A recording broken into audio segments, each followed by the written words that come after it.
تفسیر القرآن آج کا سبق سورۃ الحج کا مختصر تعارف۔ سورہ حج مدنی صورت ہے اور اس میں 78 آیتیں اور 10 رکوع ہیں۔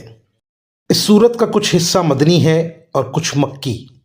مطلب یہ ہے کہ اس صورت کا نزول مکہ مکرمہ میں ہجرت سے پہلے شروع ہو چکا تھا اور تکمیل ہجرت کے بعد مدینہ منورہ میں ہوئی۔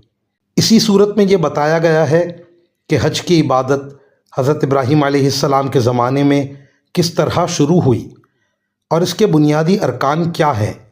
اسی وجہ سے اس کا نام سورہ حج ہے۔ مکہ مکرمہ میں مشرکین نے مسلمانوں کو طرح طرح کے ظلم کا نشانہ بنایا تھا۔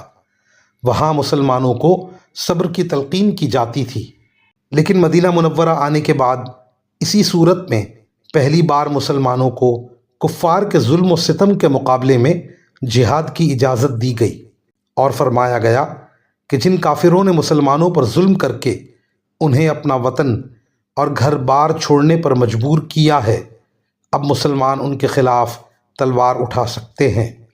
اس طرح جہاد کو ایک عبادت قرار دے کر یہ خوشخبری دی گئی ہے کہ نہ صرف اس کا ثواب آخرت میں ملے گا بلکہ دنیا میں بھی مسلمانوں کو انشاءاللہ فتح نصیب ہوگی۔ اس کے علاوہ اسلام کے بنیادی عقائد بھی بیان کیے گئے ہیں۔ چنانچہ سورت کا آغاز آخرت کے بیان سے ہوا ہے، جس میں قیامت کا ہولناک منظر بڑے مؤثر انداز میں پیش کیا گیا ہے۔ وآخر دعوانا ان الحمد للہ رب العالمین۔